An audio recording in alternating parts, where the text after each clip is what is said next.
Hay un dolor que te carcome el alma por dentro, que pudre cada fibra de tu ser hasta que ya no puedes reconocer quién eres. Una traición tan profunda que destruye no solo tu fe en las personas, sino tu fe en Dios, en la familia, en todo lo que creías sagrado. Si les cuento esta historia hoy, es porque finalmente encontré las fuerzas para hablar del día en que vi a mi propio hijo convertir nuestro hogar en un infierno y mi fe en una mentira sangrienta. Hola mis queridos, me llamo Benedicta, pero pueden decirme Doña Benita. Hoy tengo 85 años. Nací allá por 1940, en el corazón de la Sierra de Oaxaca, en un pueblito que apenas aparecía en el mapa. Hoy quiero compartir con ustedes una historia que guardé encerrada en mi pecho como un secreto venenoso por más de 35 años. Una historia que casi me mata de vergüenza, que casi me hizo renunciar a la vida, pero que hoy necesito contar porque sé que hay mujeres por ahí sufriendo en silencio, pensando que están solas en el mundo. Antes de empezar, quería preguntarles desde dónde me están viendo. Déjenme en los comentarios de qué rinconcito de México son, porque eso le calienta el corazón a esta viejita. Y si pueden dejarme un me gusta, me ayudaría mucho a seguir contando estas historias que duelen en el alma, pero que necesitan ser contadas. Activen la campanita también, porque las historias de mujeres que han sufrido en silencio tienen mucho que enseñar a quienes están pasando por un mal momento. Era el año 1987 cuando todo sucedió. Yo tenía 47 años en ese entonces. Todavía era una mujer joven y trabajadora que crió a 6 hijos prácticamente sola, porque mi esposo, Joaquín, era un borracho de primera y cuando no estaba borracho estaba golpeando a alguien. Pero esa es historia para otro día. Lo que importa es que de mis 6 hijos, uno de ellos era Sebastián, el mayor, quien desde pequeño ya mostraba ser diferente a los demás. Y no diferente en el buen sentido, no. Diferente en el sentido de que tenía una maldad oculta en la mirada, una frialdad que me ponía la piel de gallina. Sebastián tenía 28 años en el 87. Era un hombre alto, fuerte, de bigote poblado y ojos oscuros que parecían 2 pozos sin fondo. Se había casado con una muchacha llamada Cleonice, una criaturita pequeña, menudita, que ni siquiera podía mirar a la gente a los ojos de tan tímida que era. Cleonice era de esas mujeres que parecían tenerle miedo a su propia sombra, siempre con la cabeza gacha, siempre pidiendo perdón por existir. Ellos vivían en una casita en el centro del pueblo, una casita sencilla de 3 cuartos que Sebastián había logrado comprar trabajando en la maquiladora de textiles. Lo que necesitan entender de aquella época es que nuestro pueblo era pequeño. Todos se conocían y la religión era algo muy serio en la vida de la gente. No existía la modernidad de hoy. Las cosas eran más estrictas, más controladas, y Sebastián, desde joven, siempre estuvo muy involucrado con la religión de los Testigos de Jehová. Frecuentaba el Salón del Reino, desde los 15 años, se sabía la Biblia de memoria, y con el tiempo fue ascendiendo hasta convertirse en anciano, que era como llamaban a los hombres responsables de la congregación. ¿Saben lo que significa ser anciano en una comunidad religiosa pequeña? Significa que todo el pueblo te respeta, te venera casi como si fueras un santo. La gente le besaba la mano a mi hijo en la calle, le pedían consejos, oraciones, lo trataban como si fuera un representante directo de Dios en la tierra. Y a Sebastián le encantaba esa adoración. Caminaba por el pueblo con el pecho inflado, con ese aire de superioridad, como si fuera mejor que todos los demás, como si Dios lo hubiera elegido personalmente para una misión especial. La casa de ellos estaba en una calle de terracería, de esas que cuando llovía se convertían en un lodazal. Era una calle estrecha, con las casas pegadas una a la otra, donde todos sabían la vida de todos. La casa de Sebastián tenía una pequeña sala al frente, un cuarto en medio y una cocina al fondo, con un patiecito que Cleonice cuidaba con tanto esmero que parecía un jardín. Plantaba sus rosales, sus matas de albahaca, sus cebollines, y pasaba horas allí hablándole en voz baja a las plantas, como si fueran las únicas que entendían su soledad. yo vivía en una casa más grande al otro lado del pueblo, una casa que mi difunto Joaquín me había dejado al morir. Era una casa antigua, de esas con techos altos, grandes ventanas de madera y un piso de tablones que rechinaba cuando alguien caminaba.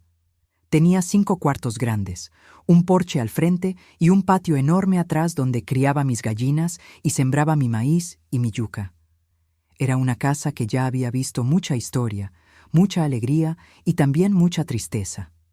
Desde que Joaquín murió, en el 85, yo vivía sola en aquella casona. Mis otros hijos se habían casado y se habían mudado a otras ciudades. Unos se fueron a buscar suerte a la Ciudad de México, otros se quedaron en Puebla, y yo me quedé allí con mis recuerdos y mi soledad. Sebastián era el único que todavía vivía en el pueblo, así que naturalmente se convirtió en mi compañía más constante. Venía a visitarme casi todos los días después del trabajo, traía a Cleonice los domingos después de la reunión en el Salón del Reino, y siempre me ayudaba con los problemas de la casa. Al principio, yo veía esas visitas como una bendición. ¿Qué madre no se siente feliz cuando su hijo le muestra cuidado y cariño? Sebastián siempre fue educado conmigo, respetuoso, me llamaba madrecita, a pesar de ser mi hijo. Me ayudaba a arreglar el techo cuando llovía, me traía medicinas cuando estaba enferma, me llevaba al doctor cuando lo necesitaba. Frente a los demás, parecía un hijo ejemplar, un verdadero cristiano cumpliendo con su deber de honrar a padre y madre como manda la Biblia. Pero en los últimos meses, antes de aquel maldito día, empecé a notar que había algo extraño en las visitas de Sebastián. Se me quedaba mirando de una manera diferente, con unos ojos que me hacían sentir incómoda. Cuando me abrazaba para despedirse, el abrazo duraba más de lo normal, y yo sentía que apretaba más de lo debido, que se pegaba más de lo necesario. Cuando estaba lavando la ropa en el lavadero del patio, él llegaba por detrás y se quedaba allí parado, observándome, haciendo comentarios extraños sobre cómo todavía era una mujer guapa, sobre cómo me cuidaba bien. Yo intentaba ignorar esas señales porque no podía imaginar que un hijo, y menos un hombre de Dios como Sebastián decía ser, pudiera tener ese tipo de pensamientos sobre su propia madre. Mi cabeza simplemente no aceptaba esa posibilidad. Cuando esos pensamientos venían, los desechaba de inmediato, pensando que era cosa de mi imaginación, paranoias de una mujer sola que se pone a inventar cosas donde no las hay.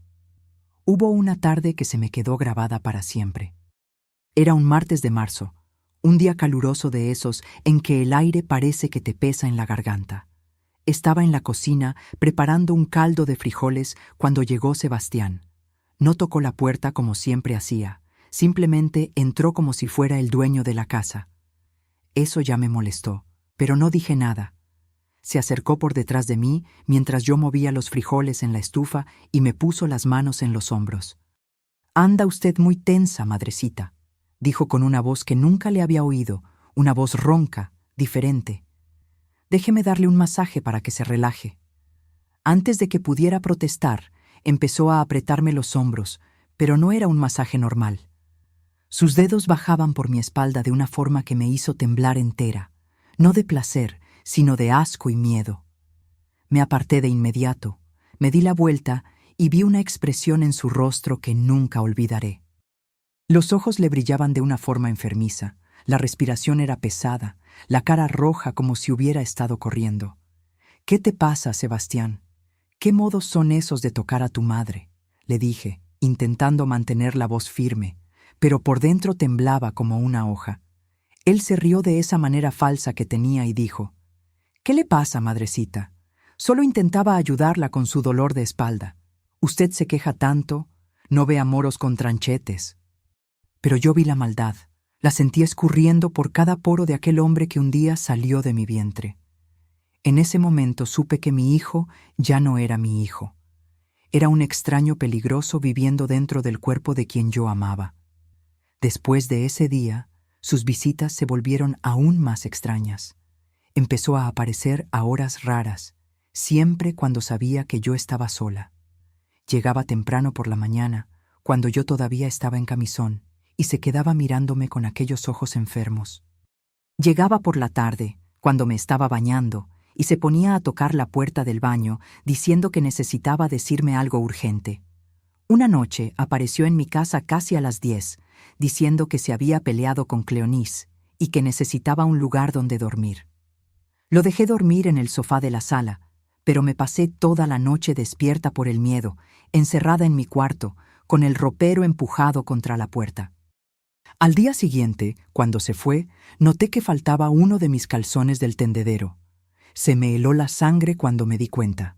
Ustedes que me están escuchando hasta aquí, quizás estén pensando, «Doña Benita, ¿por qué no lo denunció? ¿Por qué no buscó ayuda?» Mis queridos, no se imaginan lo difícil que era en aquella época. Primero, ¿quién iba a creer una historia así? Sebastián era el respetado anciano del pueblo, un hombre que predicaba la palabra de Dios, casado, trabajador. Yo era una viuda sola, sin estudios, una mujer sencilla del campo. Si decía que mi propio hijo estaba intentando abusar de mí, pensarían que estaba loca, que inventaba cosas por soledad o por maldad. Segundo, porque una parte de mí todavía no quería creer lo que estaba viendo. Era mi hijo, por Dios. El niño que llevé 9 meses en mi vientre, al que amamanté, al que crié con tanto amor a pesar de todas las dificultades. ¿Cómo acepta una madre que su propio hijo se ha convertido en un monstruo? La mente de una simplemente no puede procesar una traición así. Y tercero, porque tenía miedo. Miedo de lo que él pudiera hacerme si lo contrariaba. Sebastián siempre fue un hombre violento cuando se le llevaba la contraria, desde pequeño. Ya lo había visto golpear a Cleonice algunas veces, siempre con la excusa de que ella lo había desobedecido, que no era una esposa sumisa como mandaba la Biblia. Si le pegaba a su propia esposa, ¿qué no me haría a mí si lo desafiaba? Los meses pasaron y la situación empeoró. Sebastián comenzó a traer a Cleonice con él a las visitas más a menudo, y me di cuenta de que no era por amabilidad. Quería que ella viera cómo me trataba. Quería que fuera testigo de sus abusos. La pobre Cleonice se sentaba en la sala, calladita como un ratón, mientras él me seguía por la casa, tocándome siempre que podía, siempre con alguna excusa. «Madrecita, déjeme alcanzarle ese trapo», y aprovechaba para rozarme la mano en el pecho. «Cuidado con ese escalón, madrecita», y me ponía la mano en la cintura, bajándola a lugares donde no debía.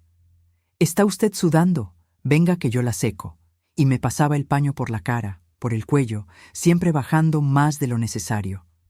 Cleonice veía todo esto, y no decía nada, solo se quedaba allí con los ojos desorbitados de miedo y asco.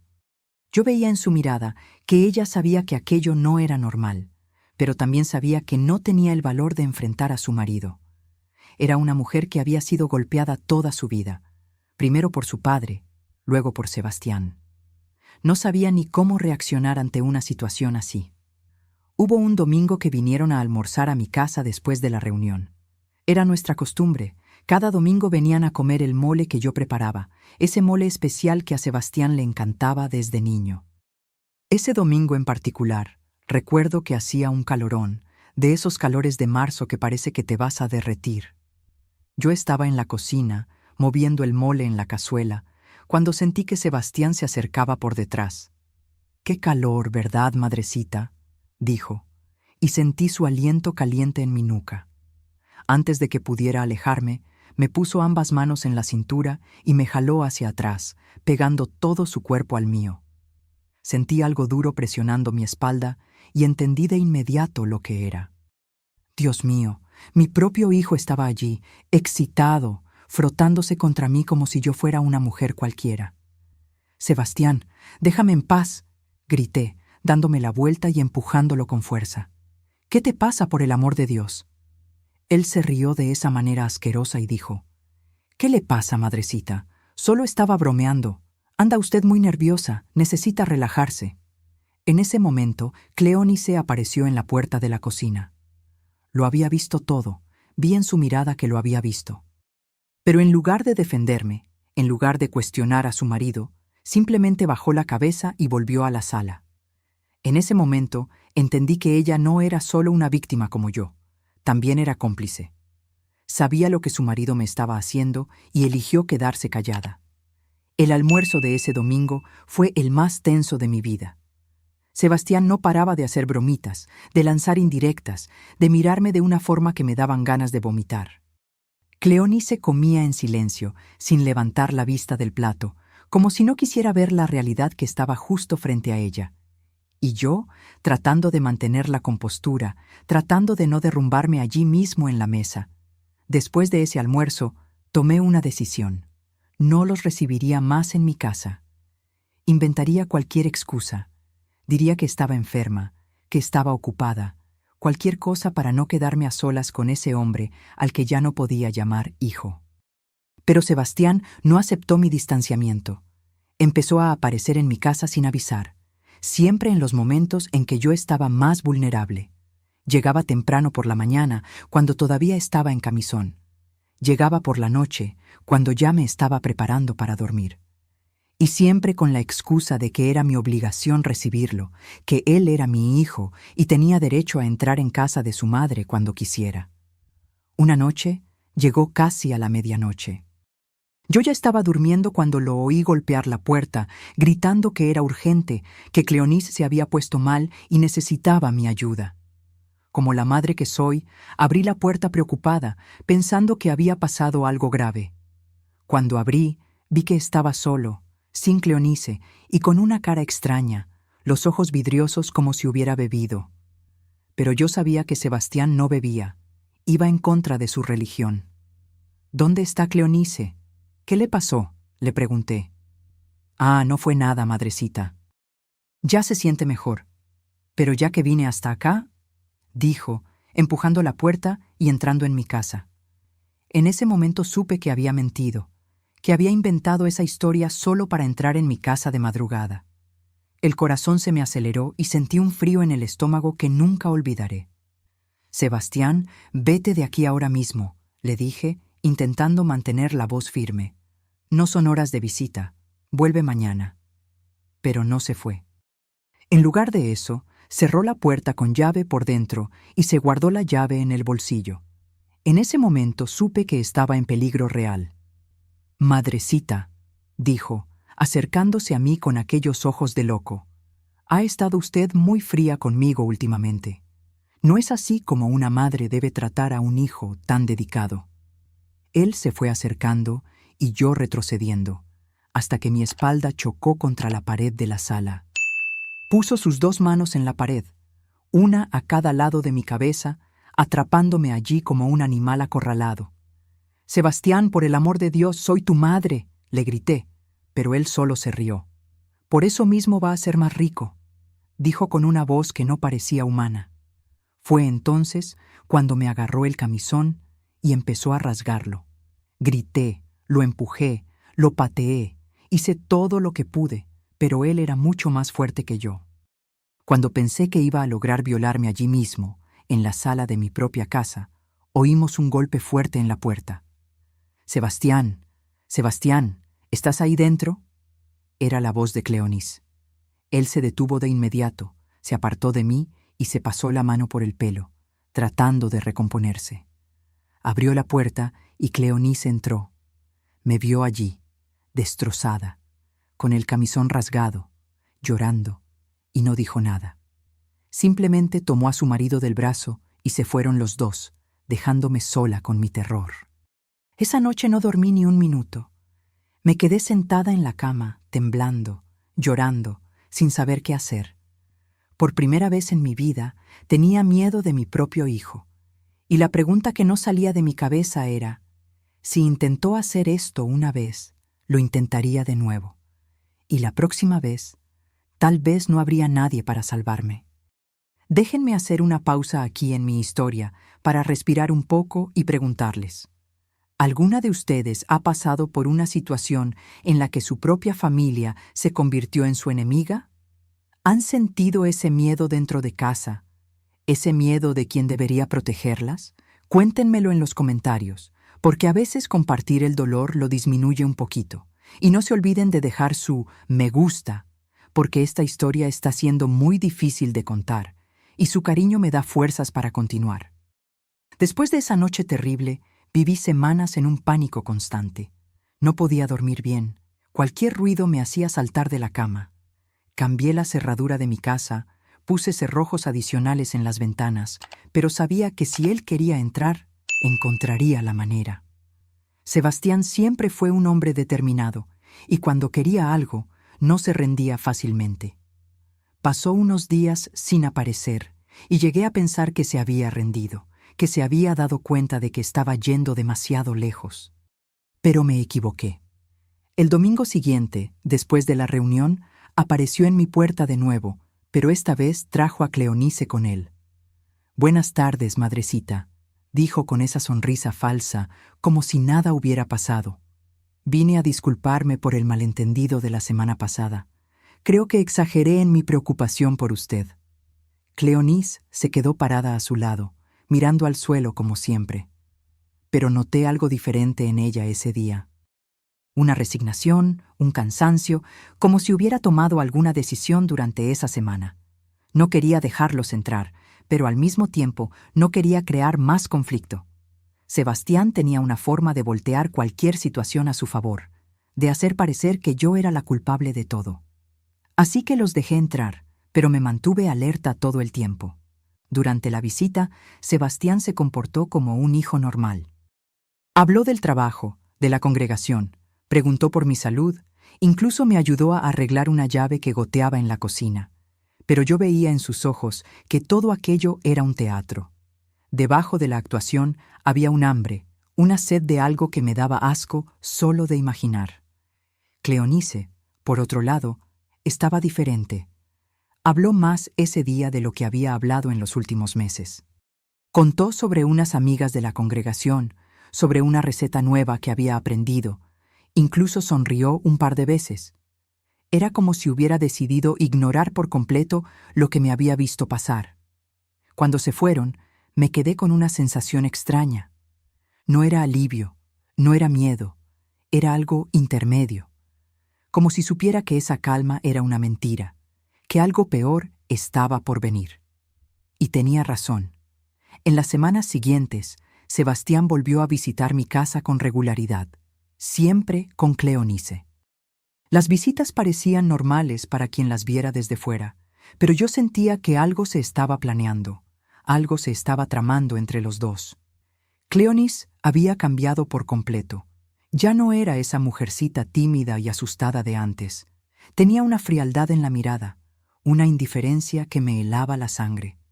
Cuando Sebastián hacía sus comentarios de doble sentido, cuando me tocaba de forma inapropiada frente a ella, ya no mostraba ninguna incomodidad. Era como si hubiera aceptado esa situación como normal. Una tarde, llegaron a mi casa más temprano de lo habitual. Era un miércoles, lo recuerdo bien porque estaba lavando ropa y siempre lavaba los miércoles. Entraron y Sebastián dijo que tenía algo importante que hablar conmigo. Madrecita Cleonice y yo hemos estado hablando de su situación aquí sola en esta casa tan grande. No es seguro que una mujer de su edad viva sola. De inmediato sospeché. ¿Qué situación? Estoy bien aquí. No necesito la ayuda de nadie. Claro que la necesita, madrecita, insistió. Y nosotros queremos ayudar. ¿Qué le parece si se viene a vivir con nosotros? Nuestra casa es pequeña, pero le hacemos un campito. O si no, podemos venirnos a vivir aquí, para cuidarla como se debe. Se me heló la sangre al oír esa propuesta. ¿Vivir en la misma casa que ese hombre? ¿Quedarme en la misma casa que él durante la noche, cuando no hubiera nadie cerca para protegerme? No, no es necesario, Sebastián. Estoy bien aquí sola, dije, tratando de ser firme pero educada. Pero él no aceptó mi negativa.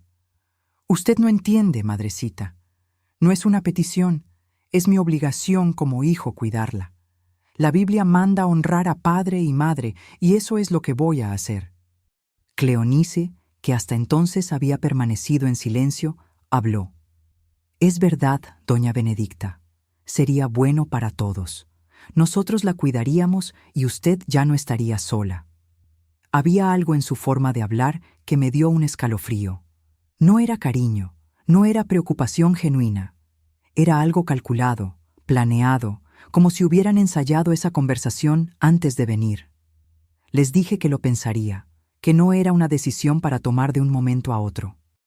Se fueron, pero yo sabía que no se rendirían fácilmente. Y tenía razón. En los días siguientes, Sebastián comenzó una campaña para convencerme. Aparecía en mi casa todos los días con alguna historia de crímenes en el pueblo, de asaltos a casas de ancianos, de mujeres solas que habían sido atacadas. Traía recortes de periódico, contaba historias que había oído en la congregación, todo para meterme miedo. No puede quedarse sola, madrecita. El mundo está muy peligroso para una mujer de su edad, repetía siempre. Y lo peor es que estaba logrando asustarme, no porque creyera sus historias, sino porque sabía que el mayor peligro para mí era él mismo, y si no aceptaba su propuesta por las buenas, podría obligarme por las malas. Fue una tarde de mayo que todo llegó al límite. Era un jueves. Lo recuerdo porque estaba preparando cajeta para vender en el mercado del sábado. Sebastián llegó a casa solo, sin Cleonice, y con una expresión en el rostro que nunca le había visto. Era una mezcla de rabia y determinación que me hizo temblar entera. «Buenas tardes, madrecita», dijo, pero el tono no era nada respetuoso. Era frío, amenazador. «Buenas tardes, Sebastián». «¿Y Cleonice?», pregunté, intentando mantener la normalidad. «Cleonice se quedó en casa arreglando sus cosas», respondió, y mi corazón se detuvo por un segundo. «¿Qué cosas? ¿Qué están planeando?». Se acercó a mí con aquellos ojos brillando de una forma enfermiza. «Usted se va a vivir con nosotros, madrecita, hoy mismo. La decisión ya está tomada». «Yo no voy a vivir con ustedes, Sebastián. Ya te dije que no quiero». Fue entonces cuando mostró quién era realmente debajo de la máscara de hijo dedicado y hombre de Dios. Me agarró del brazo, me apretó con fuerza y dijo con una voz que no parecía humana: «Usted no está entendiendo, madrecita. No es una elección, es una obligación, y si no viene por las buenas, vendrá por las malas». Me soltó y salió de la casa, pero antes de irse, se dio la vuelta y dijo: «Mañana vuelvo con Cleonice, y usted se viene con nosotros, aunque sea a rastras». Esa noche no pude dormir ni un minuto. Estuve caminando por la casa, intentando pensar en una solución, en una salida, pero mi mente estaba tan confundida por el miedo que no podía razonar bien. Pensé en irme del pueblo, en ir a buscar a mis otros hijos en la Ciudad de México. Pero, ¿cómo? No tenía dinero ahorrado, no sabía ni cómo llegar sola hasta allá. El viernes por la mañana estaba en la cocina tomando un café cuando oí el ruido del portón. Eran ellos, Sebastián y Cleonice, y él traía una maleta en la mano. «Buenos días, madrecita», dijo, entrando en mi casa sin ser invitado. «Le traje una maleta para que ponga sus cosas. Nos vamos hoy mismo». Intenté discutir, intenté explicarle que no quería irme de mi casa, que estaba bien sola, pero no quiso escuchar. Cleonice se quedó parada en la sala, observando todo con esa nueva frialdad que había desarrollado. «Sebastián, por el amor de Dios, soy tu madre. ¿Cómo puedes obligarme a hacer algo en contra de mi voluntad?». Dejó de revolver en la maleta y me miró con una expresión que nunca olvidaré. Era odio puro, mezclado con una lujuria enfermiza que me dieron ganas de vomitar allí mismo. «Usted es mi madre, sí, y por eso mismo va a ser mía», dijo con una voz que no parecía salir de un ser humano, sino de algo podrido y diabólico que se había apoderado del cuerpo de mi hijo.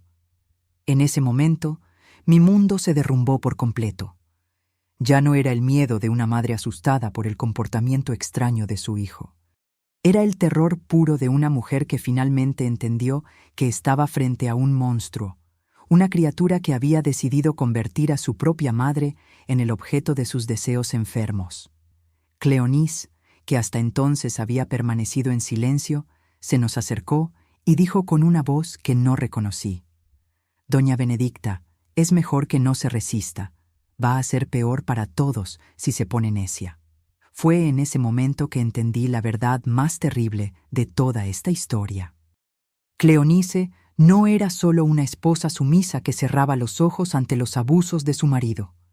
Era una cómplice activa. Había estado de acuerdo con ese plan diabólico. Sabía exactamente lo que Sebastián pretendía hacerme y había elegido ser parte de ello. Cleonice, por el amor de Dios, ayúdame. Tú eres mujer como yo. Sabes que esto no está bien. Pero ella solo negó con la cabeza y dijo: Usted no entiende. Sebastián me lo explicó todo. Usted es viuda, está sola, ya no le sirve a nadie. Al menos así servirá para algo. Sus palabras me golpearon como una bofetada.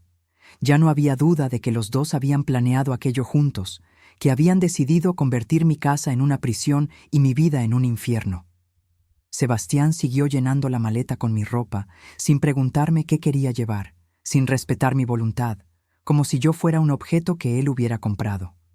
Cleonis vigilaba la puerta para asegurarse de que no intentara escapar. Sebastián, voy a gritar, voy a llamar a los vecinos, voy a contarle a todo el mundo lo que me están haciendo. Amenacé en un intento desesperado por hacerlo desistir. Él dejó lo que estaba haciendo y se rió con esa risa asquerosa que ya conocía bien. ¿Contar qué, madrecita? ¿Que su hijo dedicado quiere cuidar de usted en su vejez? ¿Que su hijo, que es un anciano respetado en la congregación, quiere honrar a su madre como manda la Biblia? ¿Quién va a creer una historia diferente a esa? Y tenía razón. ¿Quién iba a creer que un hombre respetado como Sebastián estaba planeando abusar de su propia madre? ¿Quién iba a imaginar que una esposa cristiana como Cleonice era cómplice de un plan tan diabólico? No tenía a dónde correr, no tenía quien me ayudara, no tenía salida. Cuando la maleta estuvo lista, Sebastián la cerró y me miró con esos ojos de depredador. Vamos, madrecita, nuestro nuevo hogar la está esperando. Intenté resistirme, me aferré al marco de la puerta, grité pidiendo auxilio, pero nadie vino. Los vecinos debían estar en el trabajo, o si estaban en casa, debían pensar que solo era una familia hablando un poco más alto. Sebastián me agarró del brazo y me arrastró fuera, mientras Cleonice cerraba la puerta de mi propia casa con una llave que había conseguido de alguna manera. El camino hasta su casa fue el más largo y terrible de mi vida. Eran solo 3 cuadras, pero para mí pareció una eternidad. Sebastián me sujetaba con fuerza del brazo, apretando cada vez que intentaba soltarme, y Cleonice iba al otro lado, cargando la maleta como si fuera lo más normal del mundo. La gente que nos encontramos en la calle los saludaba con respeto y cariño. «Buenas tardes, anciano Sebastián. ¿Cómo está, hermana Cleonice?» Y ellos respondían con esas sonrisas falsas, actuando el papel de una familia feliz y unida, mientras me arrastraban hacia lo que yo sabía que sería mi infierno particular. Cuando llegamos a su casa, Sebastián me mostró dónde me iba a quedar. Era un cuartito en el fondo, que antes usaban como bodega. Solo tenía una cama individual, un ropero viejo y una ventanita que daba al patio de los vecinos.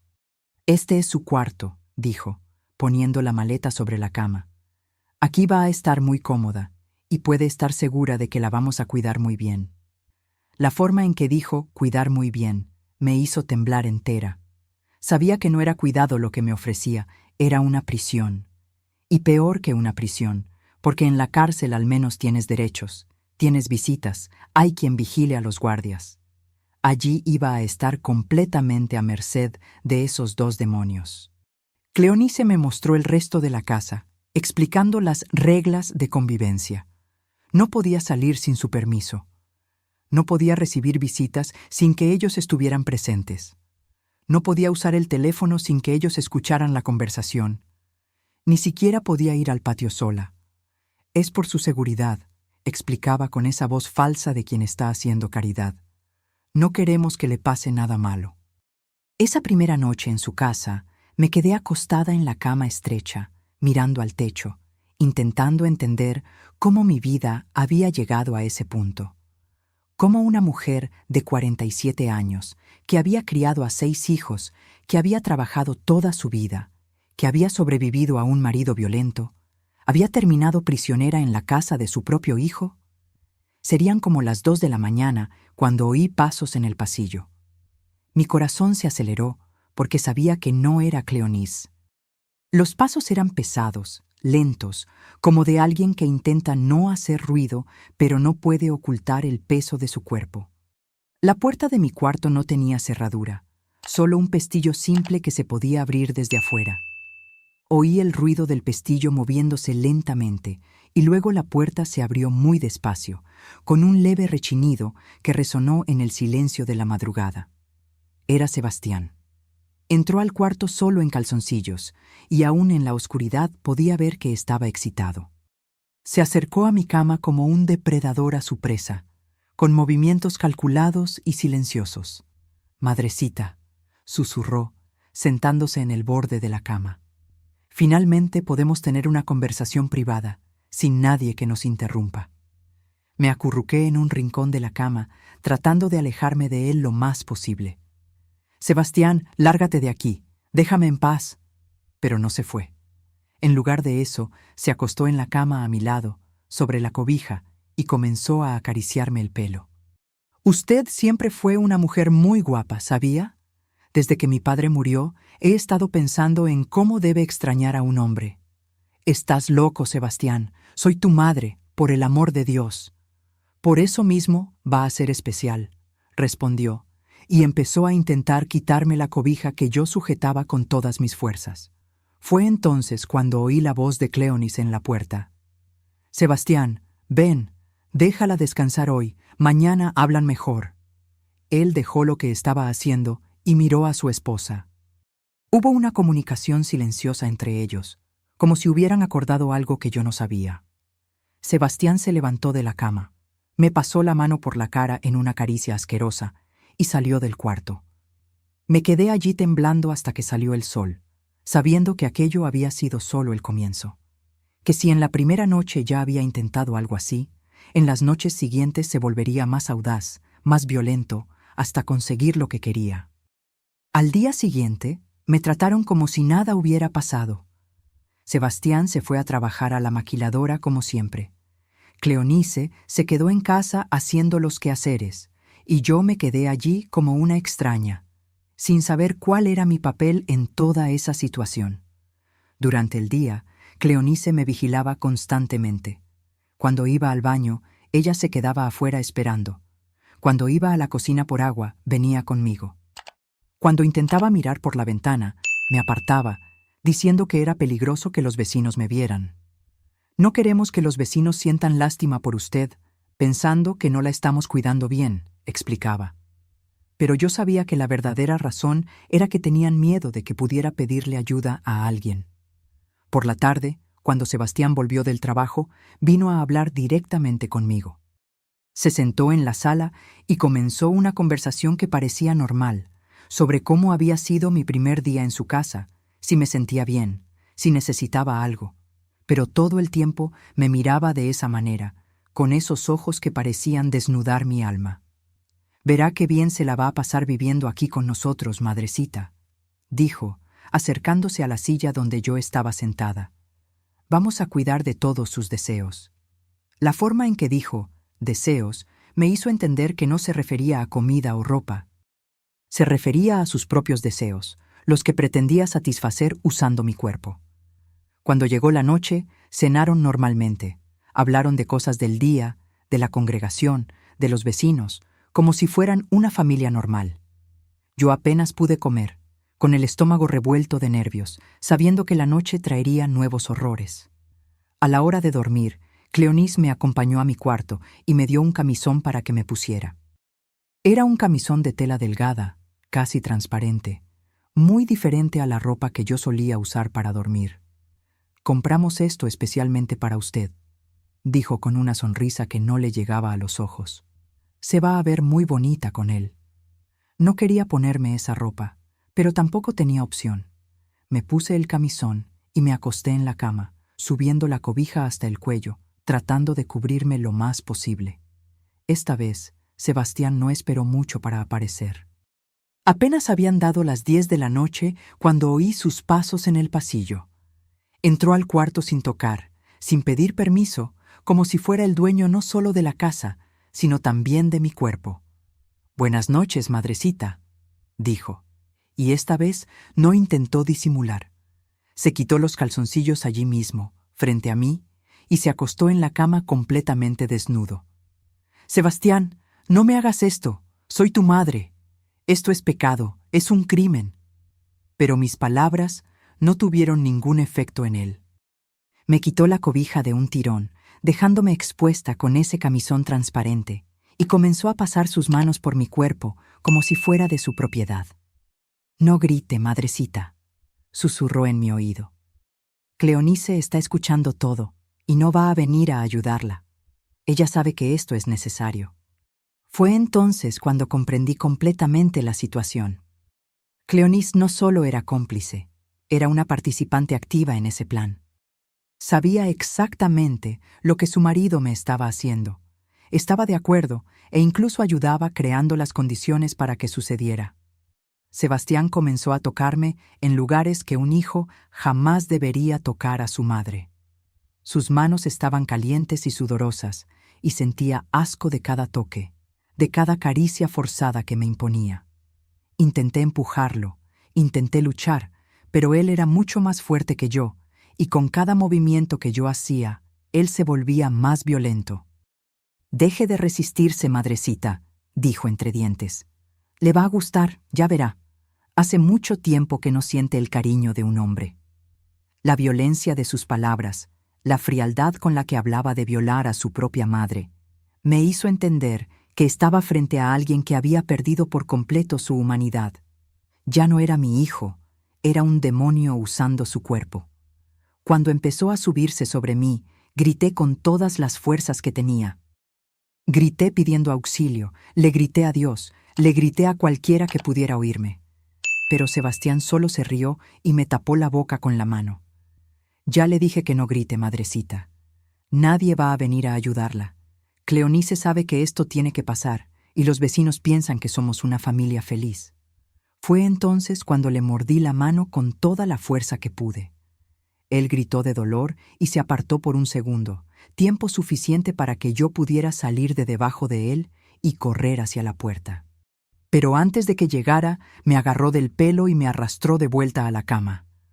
«Ahora sí me hizo enojar», dijo con una voz llena de rabia. «Iba a hacer algo rico para los dos, pero ya que lo quiere a la fuerza, pues será a la fuerza». Me arrojó a la cama con tal violencia que me golpeé la cabeza contra la cabecera de madera. Por unos segundos todo se puso oscuro, y cuando volví a ver bien, él ya estaba encima de mí de nuevo, solo que esta vez no intentaba ser cariñoso. Era violencia pura, animal, sin ningún rastro de humanidad. Fue entonces cuando la puerta se abrió y apareció Cleonice. Por un momento pensé que había venido a salvarme, que finalmente había entendido que aquello estaba mal. Pero en lugar de ayudar, se quedó parada en la puerta, observando todo como si fuera un espectáculo. «Cleonice, ayúdame, por el amor de Dios, ayúdame», le supliqué, pero ella solo negó con la cabeza. «No puedo ayudarla, doña Benedicta. Sebastián me explicó que esto es necesario. Usted es viuda, está sola, necesita un hombre que la cuide. ¿Y quién mejor que su propio hijo?». Sus palabras me conmocionaron más que la violencia física de Sebastián. Una mujer justificando la violación de otra mujer, una esposa ayudando a su marido a violar a su propia suegra. Era una maldad que ni siquiera sabía que existía en el mundo. Sebastián aprovechó mi distracción con Cleonice para inmovilizarme por completo. Me sujetó ambos brazos con una mano y con la otra comenzó a rasgar el camisón que llevaba puesto. La tela delgada se deshizo fácilmente, dejándome completamente expuesta frente a los dos. «Mira, Cleonice», le dijo a su esposa, como si yo fuera un objeto. «Todavía está bien conservada, ¿no? Para la edad que tiene, todavía sirve para mucho».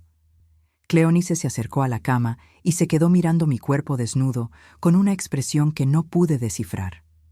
No era asco, no era lástima, era algo extraño, como si sintiera curiosidad por ver lo que iba a pasar. «Es verdad», asintió. «Todavía está en buena forma. Va a aguantar bastante». En ese momento entendí que ya no había salida. Los dos habían decidido convertir mi vida en un infierno, y no habría piedad, no habría arrepentimiento, no habría salvación. Iba a ser violada por mi propio hijo frente a mi nuera, y ambos pensaban que eso era normal, que era necesario, que incluso era un favor que me estaban haciendo. Sebastián comenzó a besarme a la fuerza, metiéndome la lengua en la boca mientras yo intentaba girar la cara. Su aliento estaba caliente y olía a cebolla, y sentía ganas de vomitar cada segundo que sus labios tocaban los míos. No era cariño, era posesión. No era amor, era dominación pura. Sus manos descendieron por mi cuerpo, tocando, apretando, violando cada parte de mí. Intenté cerrar las piernas, intenté protegerme, pero él las abrió a la fuerza, colocándose entre ellas como un animal en celo. «Ahora sí, madrecita», susurró en mi oído. «Ahora va a entender lo que se estaba perdiendo por estar sola». Fue entonces cuando me penetró a la fuerza, rasgando mi intimidad como si fuera papel. El dolor fue tan intenso que me desmayé por unos segundos. Cuando recuperé la conciencia, él todavía estaba encima de mí, moviéndose como un loco, mientras Cleonice seguía parada al lado de la cama, viendo todo. La violación duró una eternidad. Sebastián parecía un animal salvaje, sin control, sin piedad, sin amor. Y con cada uno de sus movimientos, yo moría un poco por dentro. No solo mi cuerpo estaba siendo violado, era mi alma, mi dignidad, mi fe en todo lo que creía sagrado en el mundo. Cuando finalmente terminó, se acostó a mi lado como si hubiera hecho lo más natural del mundo. Estaba sudado, jadeante, con una sonrisa satisfecha en el rostro que me hizo querer morir allí mismo. «¿Estuvo bueno, madrecita?», preguntó, pasándome la mano por el pelo mojado de sudor y lágrimas. «Mañana repetimos, y va a ser aún mejor». No pude responder. Ni siquiera podía respirar bien. Me quedé allí acostada, sangrando, llorando en silencio, mientras él se vestía y salía del cuarto como si nada. Cleonice se quedó unos minutos más mirándome, con esa expresión extraña en su rostro. Luego se acercó y me dijo con una voz dulce, como si me estuviera haciendo un favor. «Se va a acostumbrar, doña Benedicta. Yo también lo sentí raro al principio, pero luego una aprende a que le guste. Es mejor que estar sola, ¿no cree?». Solo entonces entendí que no era la primera vez que algo así sucedía. Cleonice hablaba como alguien con experiencia, como alguien que sabía de lo que hablaba. ¿Acaso ella también había sido violada por alguien de su familia? ¿Acaso le parecía normal porque también le había pasado a ella? No importaba. Ya nada importaba. Mi vida había terminado esa noche. Había muerto allí, en esa cama, violada por mi propio hijo, y lo que quedaba era solo un cuerpo vacío, un cascarón sin alma. Después de que ella salió del cuarto, me quedé allí sangrando y llorando hasta el amanecer. No podía moverme, no podía pensar en nada más que en el dolor físico y emocional que se apoderaba de todo mi ser. Era como si me hubieran arrancado el corazón y en su lugar hubieran puesto un agujero negro que absorbía cualquier rastro de esperanza que pudiera existir. Al día siguiente, se despertaron y desayunaron como si fuera un día normal. Sebastián se fue a trabajar, dándole un beso a Cleonice, deseándole un buen día, como un esposo amoroso. Cleonice arregló la casa, tarareando en voz baja, como un ama de casa feliz. Y yo me quedé en mi cuarto, sin poder levantarme de la cama, sin poder bañarme, sin poder comer. Cleonice apareció a media mañana con una bandeja de comida, pero cuando vio el estado en que me encontraba, solo negó con la cabeza. «Necesita cuidarse mejor, doña Benedicta», dijo como si yo fuera la culpable de algo. «No puede ponerse así cada vez. A Sebastián no le gusta que nos pongamos dramáticas». Dramática. Llamó a mi dolor un drama. Llamó a mi sufrimiento un berrinche. Era como si para ella ser violada por tu propio hijo fuera algo normal, algo por lo que todas las mujeres pasaban y que yo debía aceptar sin quejarme. Ese fue el comienzo de mi infierno particular. Todas las noches, Sebastián venía a mi cuarto y repetía la violencia. A veces Cleonice se quedaba mirando, a veces se iba a dormir y fingía que no sabía nada. Pero siempre, siempre estaba de acuerdo con lo que estaba sucediendo. Durante los días, me trataban como a una extraña en la casa. No podía salir, no podía recibir visitas, no podía hacer nada más que quedarme allí esperando a que llegara la noche para ser violada de nuevo. Era una prisión peor que cualquier cárcel, porque en la cárcel al menos sabes por qué estás allí, y sabes que un día saldrás. Pasaron semanas de esa rutina infernal. Sebastián cada vez más audaz, cada vez más violento, cada vez más convencido de que yo era de su propiedad. Cleonice cada vez más fría, cada vez más cómplice, cada vez más convencida de que aquello era normal. Y yo, muriendo un poco más cada día por dentro, perdiendo las ganas de vivir, perdiendo la fe en Dios, perdiendo la fe en la humanidad. Fue una noche de junio que ocurrió el episodio más terrible de todos. Sebastián llegó a casa más temprano de lo habitual y noté que había bebido. El olor a alcohol era fuerte en él, lo cual era extraño porque siempre predicaba en contra de la bebida en la congregación. «Hoy va a ser diferente, madrecita», dijo entrando en mi cuarto sin ceremonia.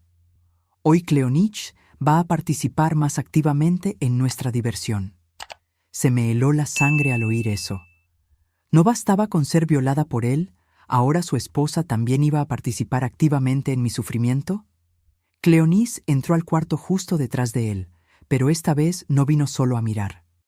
Traía unas cuerdas en la mano y entendí que habían planeado algo mucho peor de lo normal.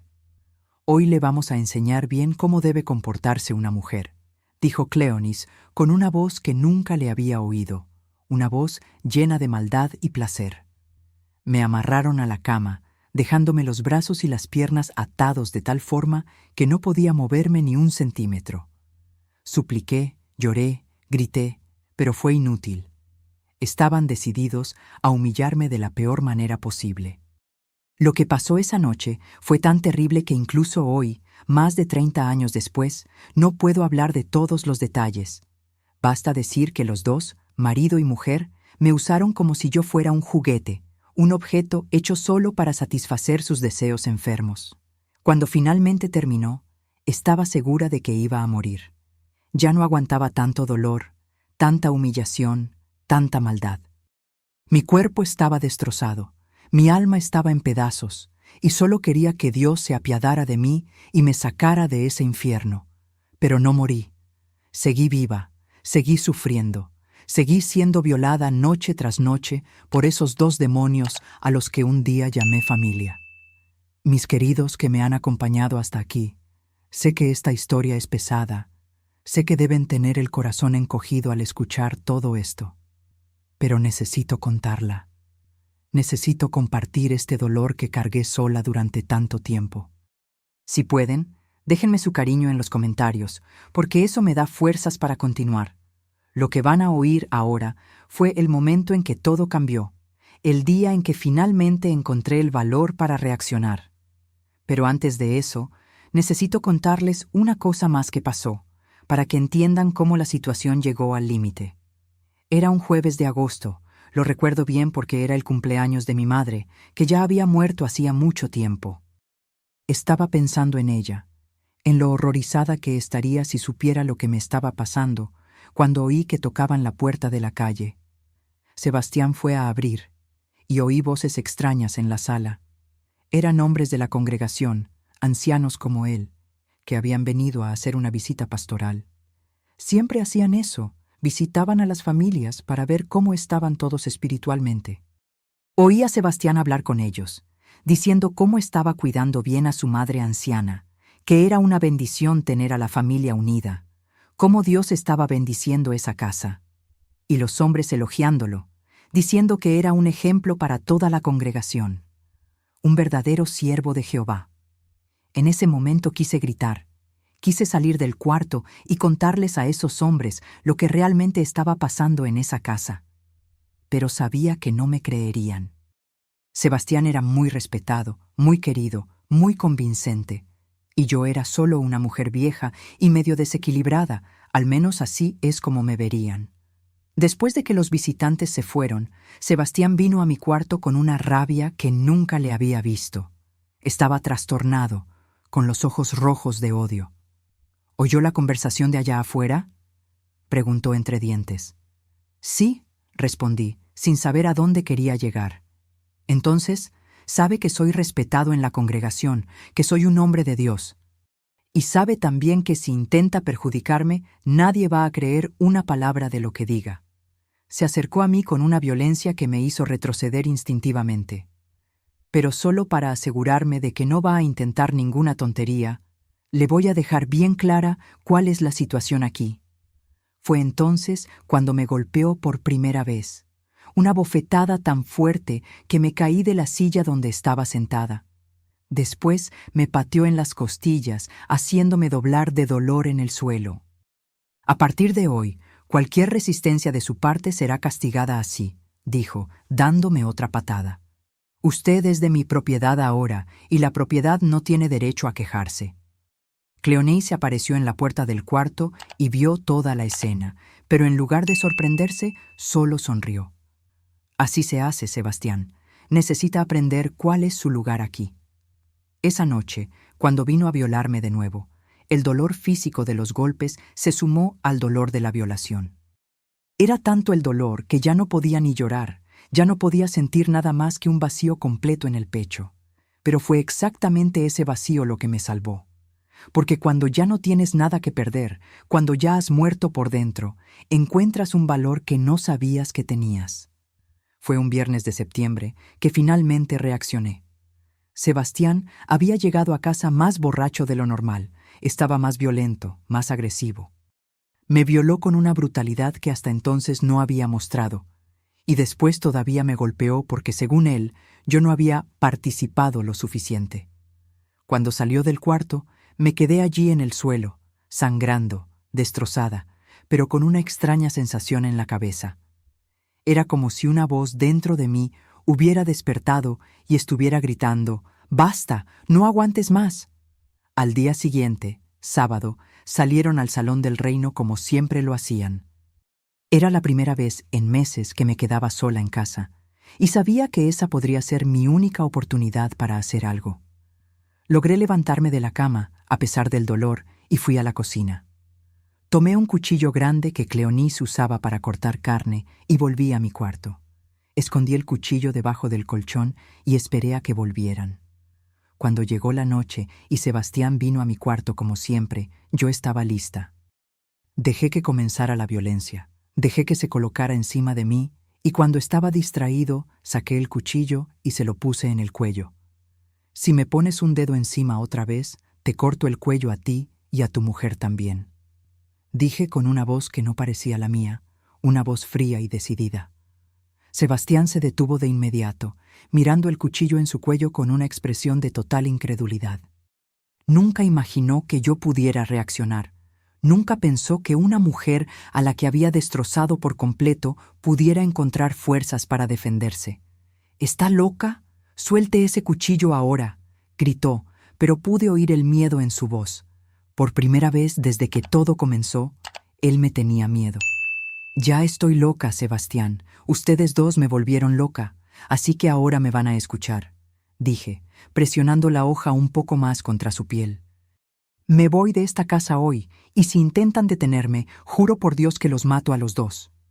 Cleonice, que como siempre estaba viendo todo desde la puerta, comenzó a gritar, «Sebastián, haz algo, te va a matar». Pero Sebastián no podía hacer nada. Sabía que yo hablaba en serio, que realmente había llegado a mi límite y que era capaz de cualquier cosa. La hoja del cuchillo estaba justo en su yugular, y cualquier movimiento brusco podría ser fatal. «Está bien, madrecita, está bien», dijo, intentando calmarme. «Hablamos, resolvemos esto sin violencia». «No hay nada que hablar, Sebastián. No hay solución. Se acabó. Me voy de aquí y nunca más volverán a ponerme un dedo encima». Manteniendo el cuchillo en su cuello, logré levantarme de la cama. Mi cuerpo estaba adolorido, destrozado por meses de violencia, pero la rabia me daba una fuerza que no sabía que existía. «Cleonice, recoge mis cosas y ponlas en una bolsa. Ahora», le grité. Ella se quedó parada en la puerta, sin saber qué hacer, mirando a su marido en busca de instrucciones. Pero Sebastián no podía dar ninguna instrucción porque tenía un cuchillo en el cuello. «Anda, Cleonice, haz lo que te dice», gritó, y ella salió corriendo a buscar mi ropa. Mientras ella empacaba mis cosas, me quedé allí con el cuchillo en el cuello de Sebastián, sintiendo por primera vez en meses que tenía algo de control sobre mi propia vida. Era una sensación extraña, como si hubiera despertado de una pesadilla que duró una eternidad. «No va a llegar muy lejos», susurró, intentando intimidarme incluso en esa situación. «No tiene a dónde ir, no tiene dinero, no tiene a nadie.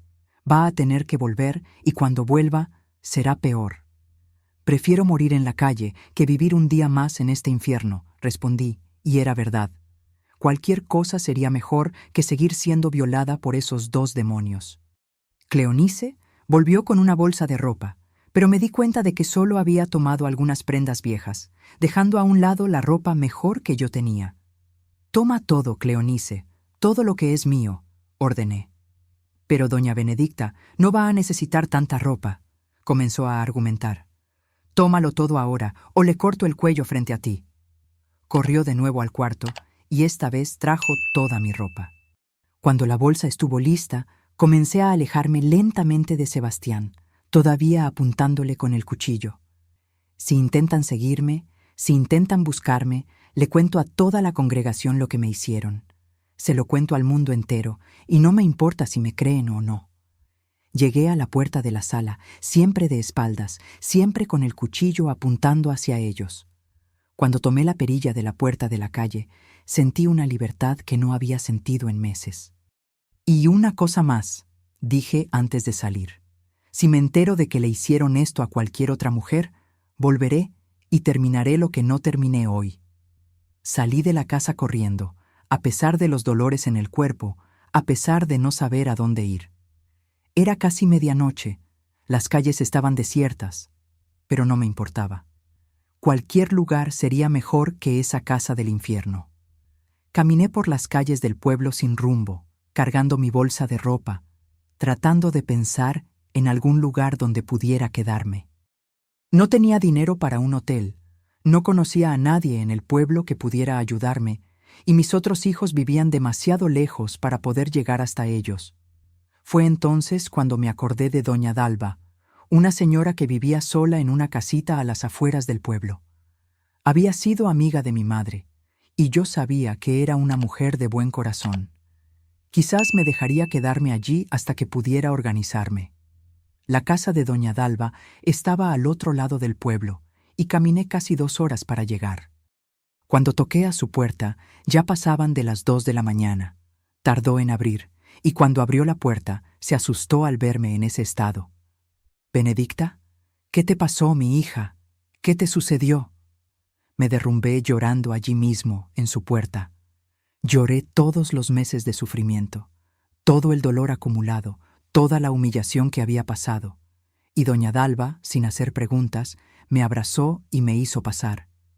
«Ven, mi hija, primero vamos a cuidarte, y luego me cuentas qué pasó». Me dio un baño caliente, me dio de comer, me dio medicina para los dolores y me acostó en una cama limpia y fragante. Fue la primera noche en meses que dormí sin miedo, sin terror, sin saber que al despertar sería violada. Al día siguiente, cuando desperté, doña Dalva estaba en la cocina preparando café. No hizo preguntas, no quiso saber detalles, solo dijo que podía quedarme allí todo el tiempo que necesitara. «Toda mujer tiene derecho a un lugar seguro», dijo, y esas simples palabras me tocaron más profundo que cualquier sermón de iglesia que hubiera oído. Durante los primeros días en casa de doña Dalva, apenas podía salir del cuarto. Tenía pesadillas constantes, despertaba gritando en medio de la noche, tenía miedo de cualquier ruido en la calle. El trauma de lo que había vivido no se iba a ir solo porque había salido de esa casa. Pero doña Dalva tuvo una paciencia infinita conmigo. Me preparaba un té cuando estaba nerviosa, me hacía compañía cuando no podía dormir, y nunca, nunca me juzgó por nada. Era como si entendiera que algunos dolores son demasiado grandes para ser explicados con palabras. Una semana después de haber huido, doña Dalva volvió de la calle con una expresión preocupada. Se había encontrado a Cleonice en el centro del pueblo, y la mujer le había preguntado si me había visto. «¿Qué le dijiste?», le pregunté, sintiendo que el miedo regresaba. Le dije que no sabía nada. Pero Benedicta, te están buscando. Esa mujer dijo que te escapaste de casa en medio de la noche y que la familia está preocupada. Le expliqué a doña Dalva, sin entrar en detalles, que mi hijo y mi nuera me habían tratado mal, que no podía volver allí. Ella no insistió en saber más, solo dijo que podía quedarme allí el tiempo que fuera necesario. Pero yo sabía que no podía quedarme para siempre en casa de doña Dalva. Era una señora de pocos recursos y no quería ser una carga en su vida. Necesitaba encontrar una solución definitiva para mi situación. Fue entonces cuando me acordé de mi hijo Antonio, que vivía en Puebla. Antonio era el segundo mayor. Siempre fue un buen muchacho, trabajador, diferente a Sebastián. Quizás él podría ayudarme. Doña Dalva me llevó a la central de autobuses y me ayudó a comprar un boleto para Puebla. También me dio un poco de dinero para que no llegara sin nada, y me hizo prometer que le escribiría para contarle cómo estaba. El viaje en autobús fue largo y difícil. Con cada kilómetro que me alejaba de ese pueblo maldito, sentía un alivio mayor. Pero al mismo tiempo, tenía miedo de cómo reaccionaría Antonio cuando le contara lo que había pasado. ¿Me creería? ¿Pensaría que estaba inventando una historia terrible sobre su propio hermano? Cuando llegué a Puebla, tomé un camión hasta el barrio donde vivía Antonio. Tenía una casa pequeña pero bien arreglada, donde vivía con su esposa Teresita y sus 3 hijos pequeños. Cuando toqué la puerta y él abrió, la expresión de sorpresa en su rostro fue total. No esperaba verme allí, y menos en ese estado. Debía tener una apariencia terrible, delgada, demacrada, con ojeras profundas de quien no había dormido bien en meses. «Mamá, ¿qué haces aquí? ¿Pasó algo?» Me derrumbé a llorar de nuevo, y él me hizo entrar a la casa. Teresita, que siempre fue una nuera cariñosa, se preocupó y comenzó a preguntarme sobre mi salud, si estaba enferma, si había tenido algún accidente. Esa primera noche, no pude contar nada. Solo dije que había tenido problemas con Sebastián y que necesitaba alejarme de él por un tiempo. Antonio se extrañó, porque siempre pensó que su hermano era un hombre ejemplar, pero no insistió en saber más detalles. En los días siguientes, poco a poco, le fui contando a Teresita lo que había pasado. No le conté todo, no podía hablar de los detalles más terribles, pero le conté lo suficiente para que entendiera que había sufrido algún tipo de violencia. Teresita quedó horrorizada. Conocía a Sebastián, sabía de su reputación en la congregación y no podía creer que fuera capaz de algo así. Pero doña Benedicta, ¿está segura? Es que Sebastián siempre pareció tan religioso, tan correcto. Teresita, mi hija, hay demonios que se visten de santos, hay lobos que se disfrazan de pastores. Lo que mi hijo me hizo no fue cosa de un cristiano, fue cosa de un demonio. Cuando Antonio finalmente supo la verdad, estuvo en shock durante días. No podía procesar la información de que su hermano mayor, a quien siempre había admirado y respetado, había violado a su propia madre. «Mamá, tienes que denunciarlo. Esto no puede quedarse así». Pero le expliqué que no había forma de denunciarlo. ¿Quién le creería a una mujer sencilla en contra de la palabra de un anciano respetado? Y además, no tenía pruebas, no tenía testigos, no tenía nada más que mi palabra. Entonces, ¿qué vas a hacer? No puedes seguir huyendo de él por el resto de tu vida. Era verdad. No podía seguir escondiéndome para siempre. Pero tampoco podía volver a ese pueblo. No podía correr el riesgo de encontrarme con Sebastián de nuevo.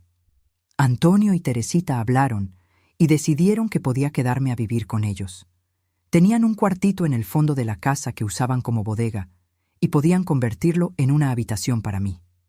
«Quédese aquí, mamá. Nosotros la cuidamos y Sebastián nunca más podrá hacerle daño». Durante los primeros meses viviendo en Puebla, viví con un miedo constante de que Sebastián apareciera. Cualquier hombre alto en la calle me hacía temblar. Cualquier golpe en la puerta me hacía correr a esconderme. El trauma de lo que había vivido no se curaba de la noche a la mañana. Pero poco a poco, con el cariño de Antonio y Teresita, con el amor de mis nietos, me fui recuperando. No del todo, Nunca del todo, pero lo suficiente para volver a vivir. Conseguí un trabajo como trabajadora doméstica en una casa de familia, y por primera vez en mucho tiempo tuve mis propios ingresos, mi independencia. Era poco dinero, pero era mío, ganado con mi trabajo honesto. 6 meses después de haber huido, doña Dalva me escribió una carta contándome las novedades del pueblo. Decía que Sebastián había esparcido en la congregación que yo me había vuelto loca, que había desarrollado problemas mentales y que por eso había huido de casa. Todos aquí creen su versión, escribía. Él se hace la víctima, dice que intentó cuidarla, pero que usted se volvió agresiva y peligrosa. Cleonís confirma todo lo que él dice. Leer esa carta me llenó de furia, pero no me sorprendió. Ya esperaba que inventaran alguna excusa para explicar mi desaparición. Y convencer a la congregación de que me había vuelto loca era la forma perfecta de desacreditar cualquier cosa que pudiera decir sobre ellos en el futuro. Pero ya no me importaba lo que la gente de ese pueblo pensara de mí. Había conquistado mi libertad, había reconstruido mi vida, y eso era lo que importaba. Pasaron los años. Seguí viviendo en Puebla, trabajando, cuidando de mis nietos, viviendo una vida sencilla pero digna. El trauma nunca desapareció por completo, pero aprendí a vivir con él. Antonio se volvió a casar cuando Teresita murió de cáncer, unos 10 años después. La nueva esposa también era una buena mujer, que me trataba con cariño y respeto. Tuve la suerte de haber encontrado una familia que me acogió y me protegió. A veces recibía noticias de mi pueblo natal a través de doña Dalva. Supe que Sebastián se había convertido en uno de los ancianos más importantes de la región, que había construido una casa más grande, que había tenido más hijos con Cleonís. Eso me llenaba de rabia, pero también de una tristeza profunda. ¿A cuántas otras mujeres habría violado a lo largo de los años?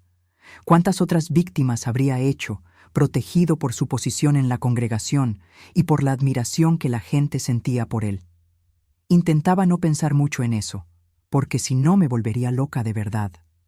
Pero a veces, en el silencio de la noche, me preguntaba si no debería haber hecho más, haber luchado más, haber encontrado una forma de exponer al monstruo que realmente era. Fue a finales de los 90 que recibí una noticia que me afectó profundamente. Doña Dalva me escribió contándome que una joven de la congregación había presentado una denuncia contra Sebastián, acusándolo de haber abusado de ella durante una consejería espiritual. La familia de la muchacha quería llevar el caso a la policía, escribía, pero los otros ancianos lograron tapar el escándalo. Dijeron que era mejor resolver todo internamente para no manchar el nombre de la congregación. Leer eso me hizo sentir una culpa terrible. Si hubiera denunciado a Sebastián años antes, tal vez esa joven no habría sufrido lo que sufrió. Tal vez otras mujeres se habrían salvado. Pero al mismo tiempo, sabía que si hubiera denunciado en ese entonces, probablemente nadie me habría creído, y habría sufrido aún más.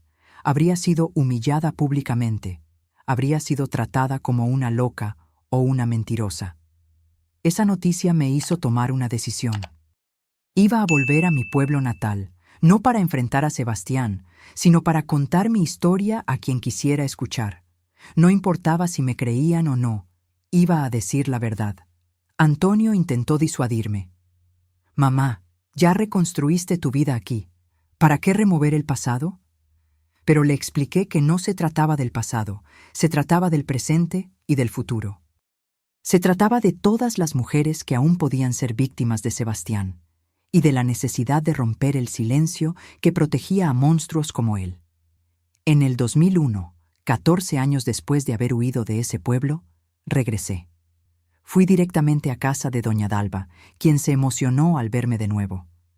«Benedicta, mi hija, te ves diferente», dijo, más fuerte, más decidida.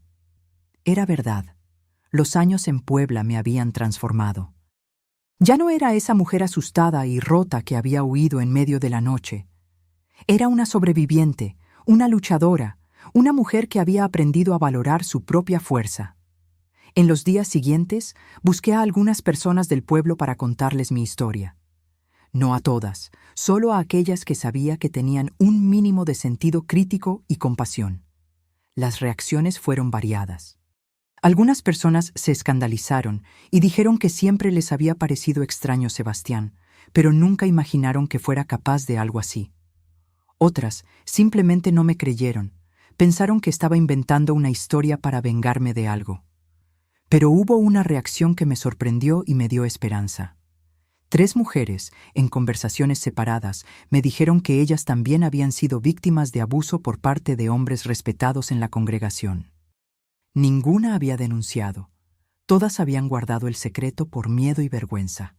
Pensábamos que solo nos pasaba a nosotras, me dijo una de ellas. Pensábamos que era nuestra culpa, que habíamos hecho algo para merecerlo. Fue entonces cuando entendí que mi regreso no había sido en vano.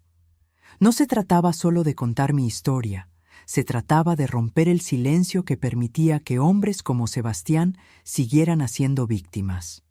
Organizamos reuniones discretas, donde las mujeres que habían sufrido algún tipo de violencia podían hablar sobre sus experiencias.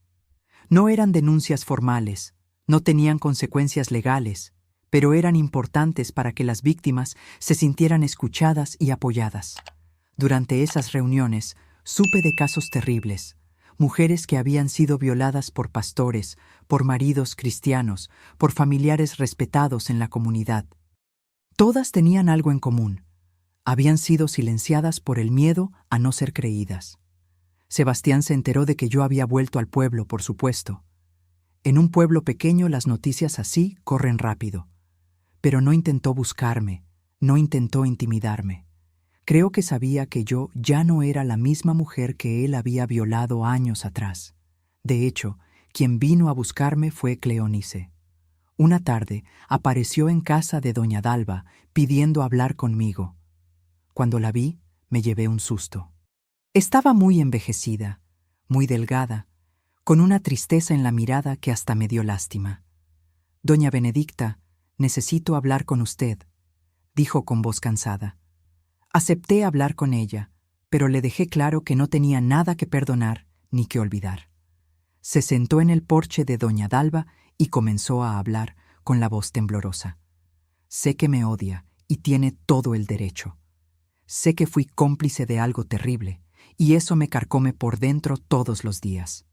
Contó que durante todos esos años Sebastián había seguido siendo violento con ella, que la golpeaba, la humillaba, la obligaba a hacer cosas que no quería, que se había vuelto cómplice de los abusos contra mí porque tenía miedo de que si no estaba de acuerdo, él le haría cosas peores a ella. Pensé que si la tenía a usted para desquitar su rabia, me dejaría en paz. Fue puro egoísmo, doña Benedicta. La sacrifiqué a usted para intentar salvarme a mí.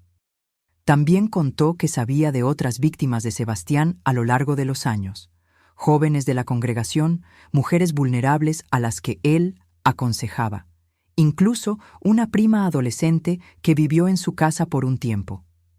Él es un monstruo, doña Benedicta, y yo ayudé a alimentar a ese monstruo por miedo, por debilidad, por cobardía. Escuchar esa confesión me provocó sentimientos contradictorios. Por un lado, sentía lástima por Cleonice, porque ella también había sido víctima de la violencia de Sebastián. Por otro lado, no podía perdonarla por completo, porque había elegido sacrificarme para salvarse. «Cleonice», le dije, «entiendo tu miedo, entiendo tu situación, pero entiende también la mía. Eras la única persona que podría haberme ayudado en esos momentos y elegiste no hacerlo. Eso no lo puedo olvidar». Lloró mucho, pidió perdón varias veces, dijo que sabía que no merecía mi perdón. Pero también dijo que había venido a buscarme porque quería advertirme de algo importante. Sebastián está planeando algo en su contra. Está muy nervioso con su regreso, con las conversaciones que ha tenido con la gente. Dijo que va a encontrar una manera de callarla de una vez por todas. Esa información me preocupó, pero no me sorprendió. Sabía que mi regreso representaba una amenaza para la reputación de Sebastián y que no lo aceptaría pasivamente. «¿Qué crees que pueda hacer?», le pregunté. «No lo sé, pero lo conozco desde hace más de 20 años. Cuando se pone así, obsesivo, es capaz de cualquier cosa. Cleonice se fue después de esa conversación, y me quedé pensando en lo que me había contado. ¿Sería Sebastián realmente capaz de hacerme daño después de tantos años? ¿Me había puesto en peligro al volver a ese pueblo? Hablé con doña Dalva sobre la posibilidad de volver a Puebla, pero ella dijo que si huía ahora, sería como darle la razón a Sebastián. Volviste aquí por una razón, Benedicta.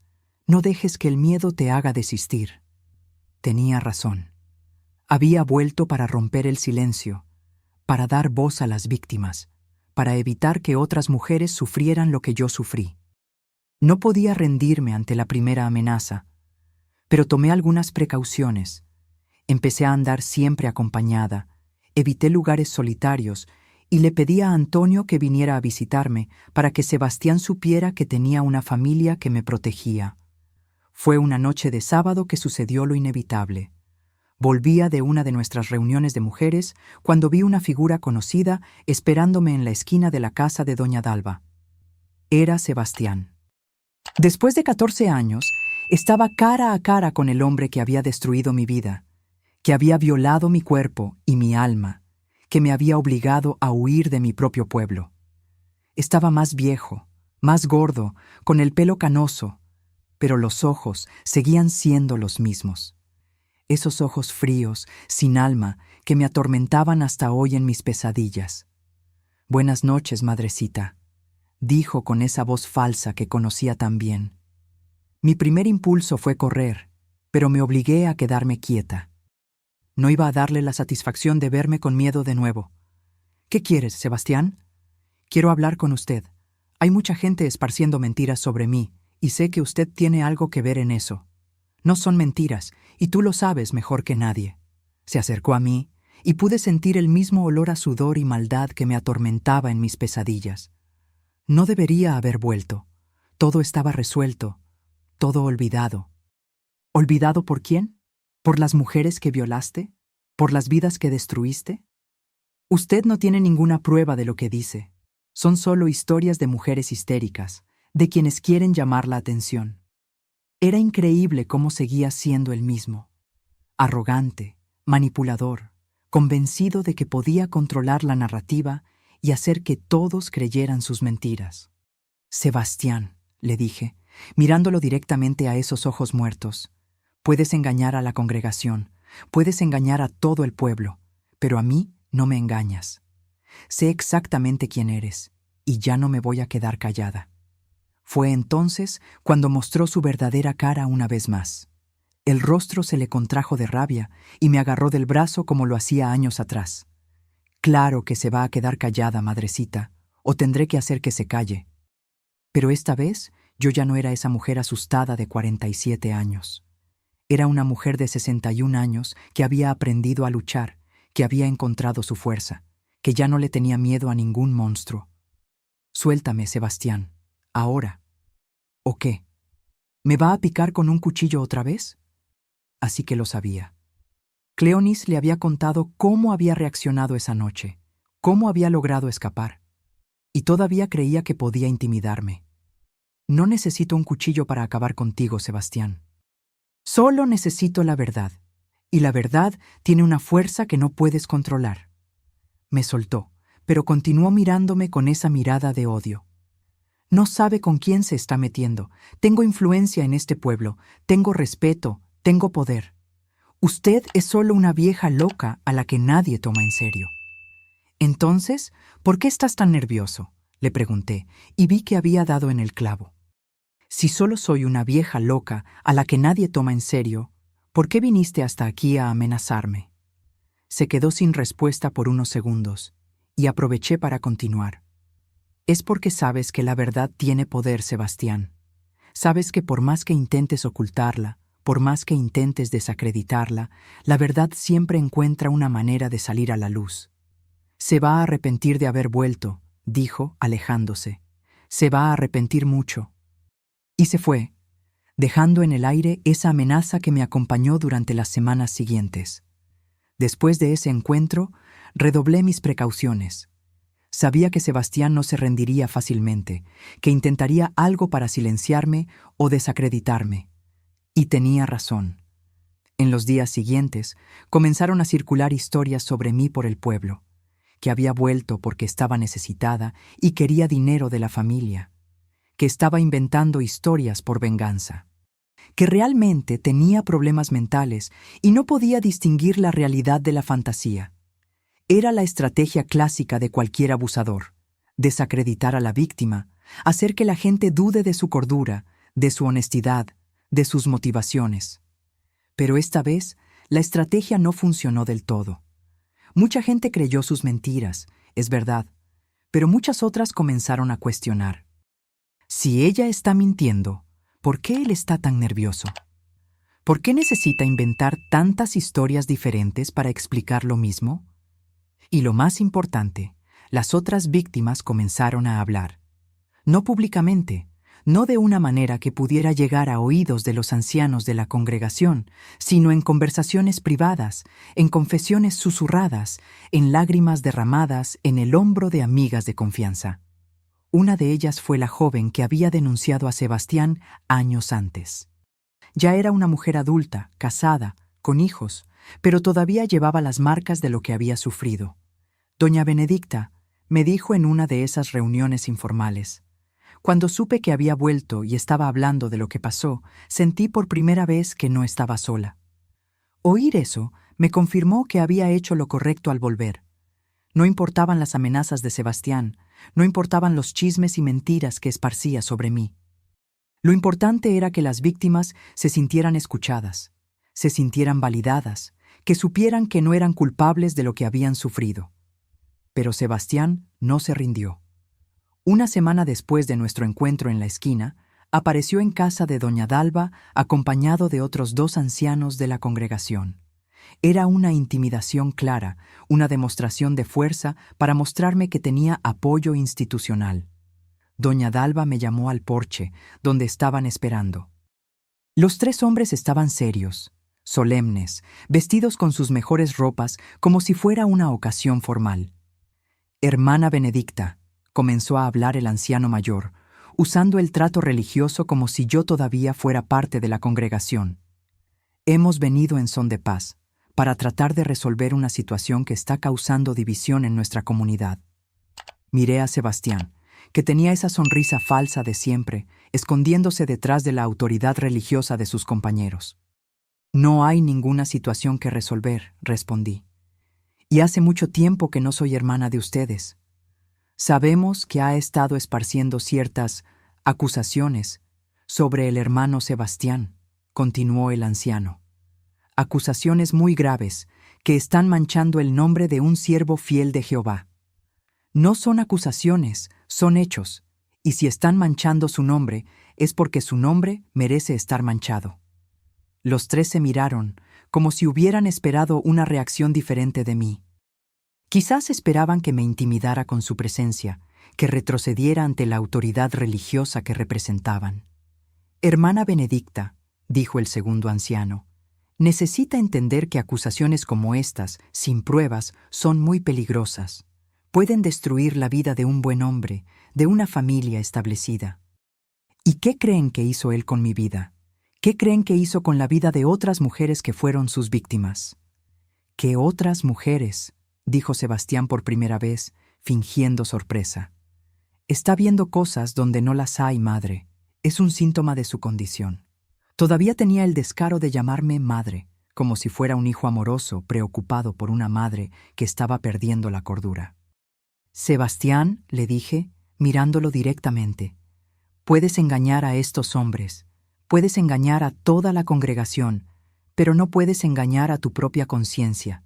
Sabes exactamente lo que me hiciste, y sabes que si empiezo a dar detalles aquí, ahora, frente a ellos, no tendrás cómo negarlo». Vi un destello de pánico en sus ojos, aunque solo fuera por un segundo. Sabía que hablaba en serio, que realmente era capaz de contarlo todo frente a los otros ancianos. «¿Está amenazando con inventar historias para perjudicar a mi hijo?», preguntó, intentando voltear la situación. «No necesito inventar nada. La realidad ya es lo suficientemente terrible». Fue entonces cuando el anciano mayor se levantó, dando por terminada la conversación. Hermana Benedicta, oraremos por usted para que Jehová ilumine su mente y quite esos pensamientos oscuros de su corazón.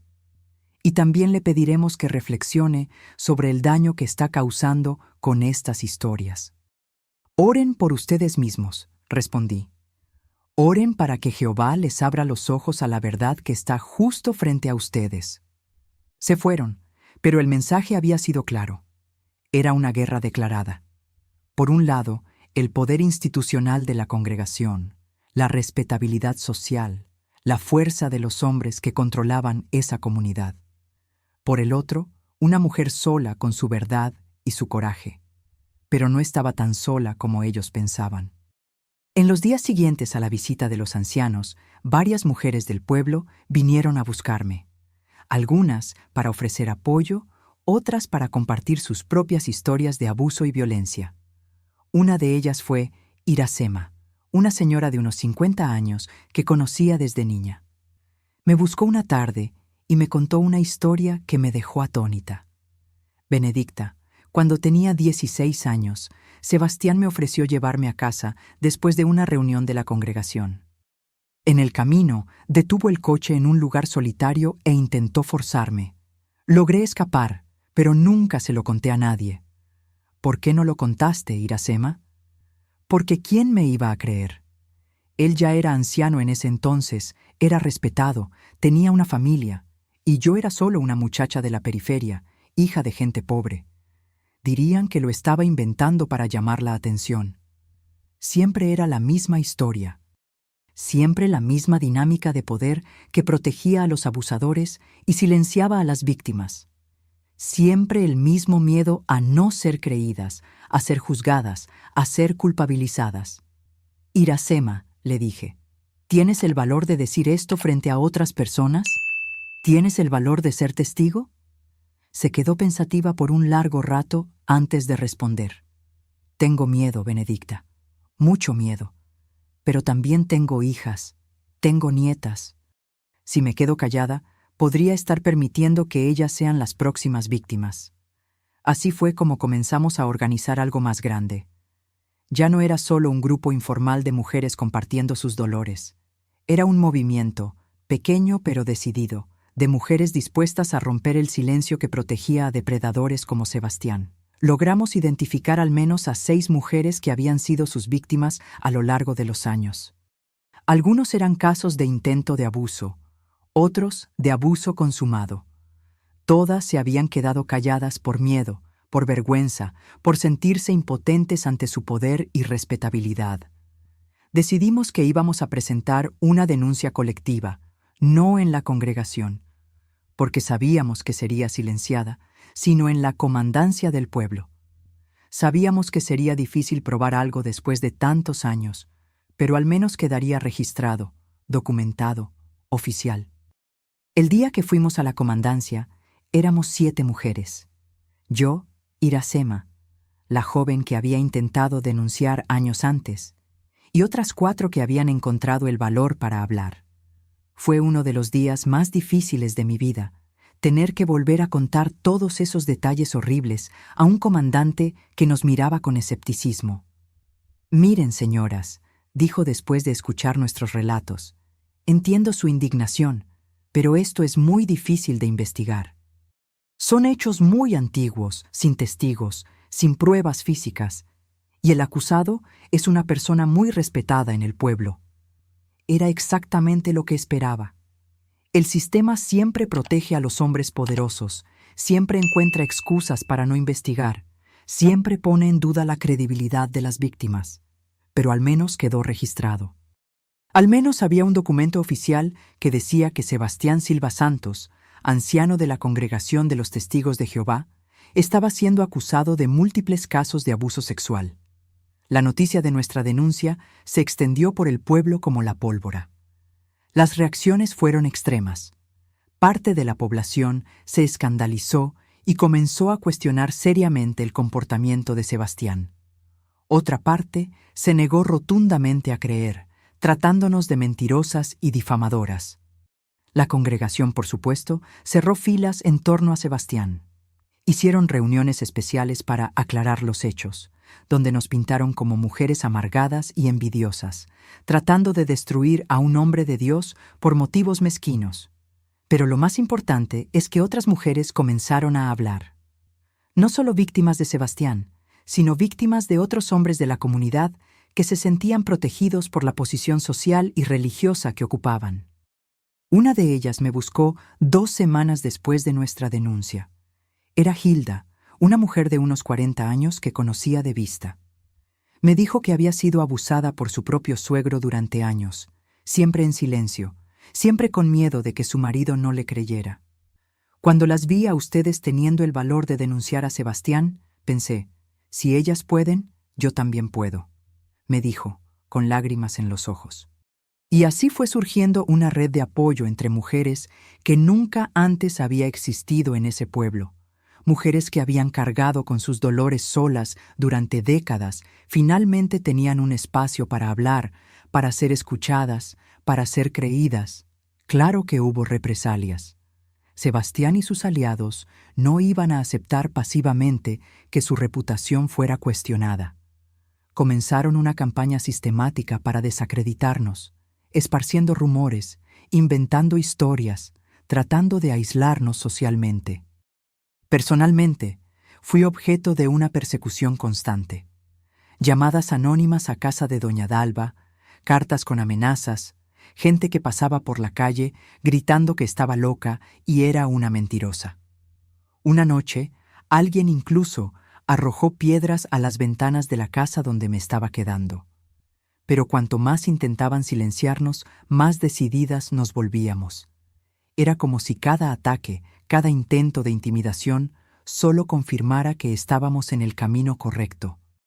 El punto de inflexión ocurrió 3 meses después de nuestra denuncia. Una mujer llamada Concepción, que había estado casada con un anciano de una congregación vecina, vino a nuestro pueblo específicamente para buscarnos. «Oí hablar de lo que están haciendo aquí», dijo en una de nuestras reuniones.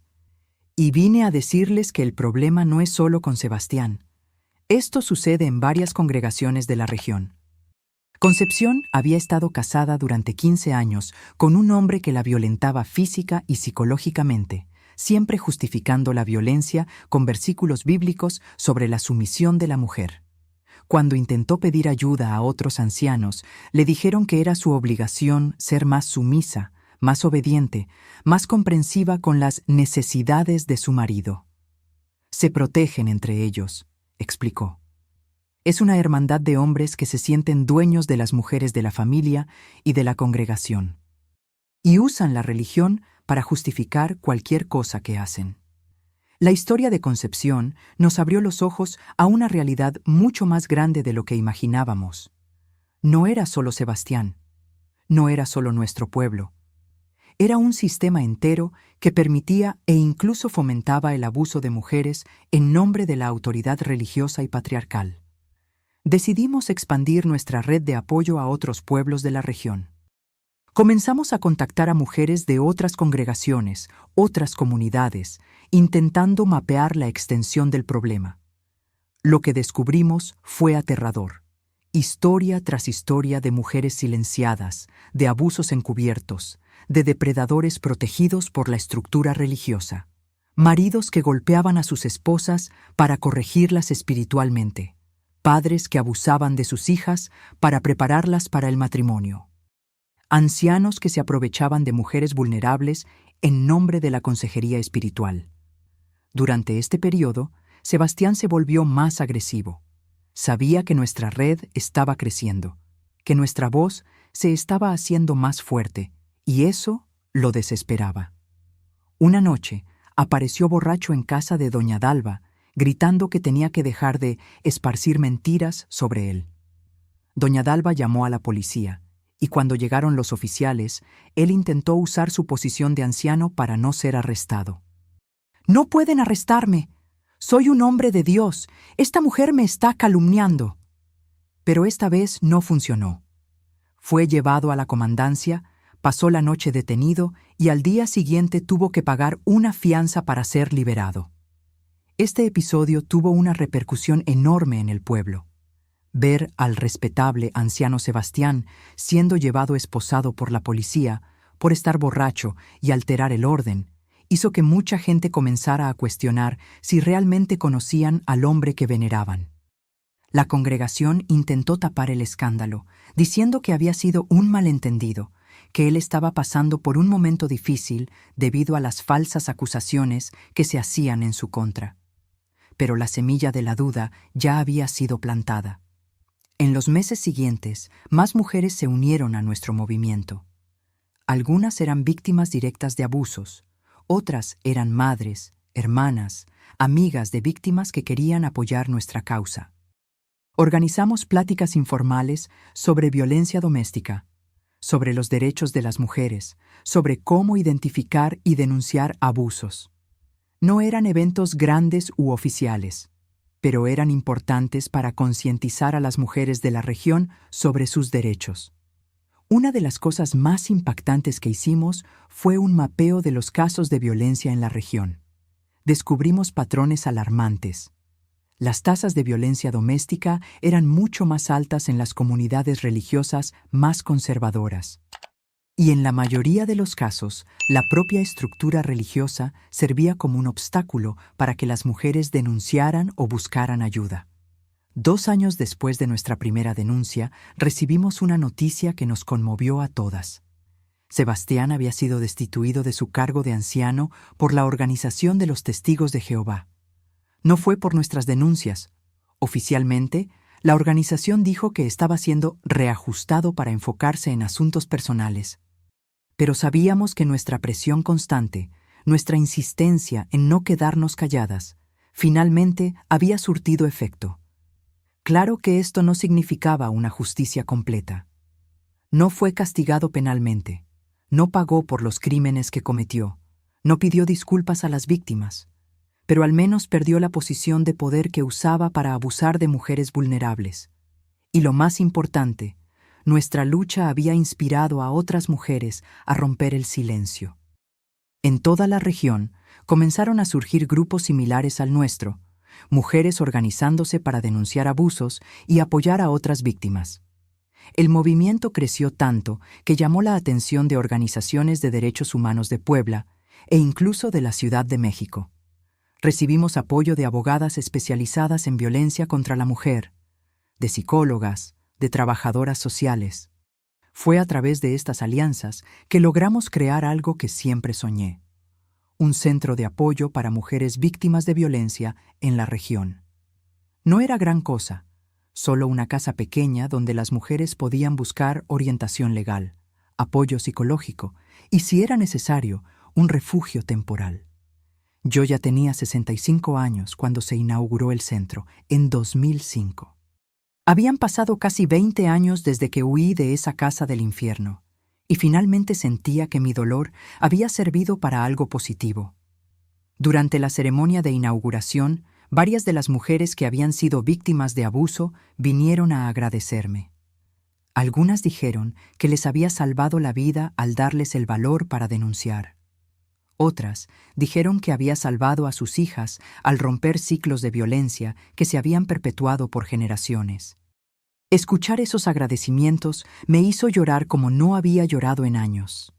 No eran lágrimas de tristeza, eran lágrimas de gratitud por haber encontrado una forma de transformar mi dolor en un instrumento de liberación para otras mujeres.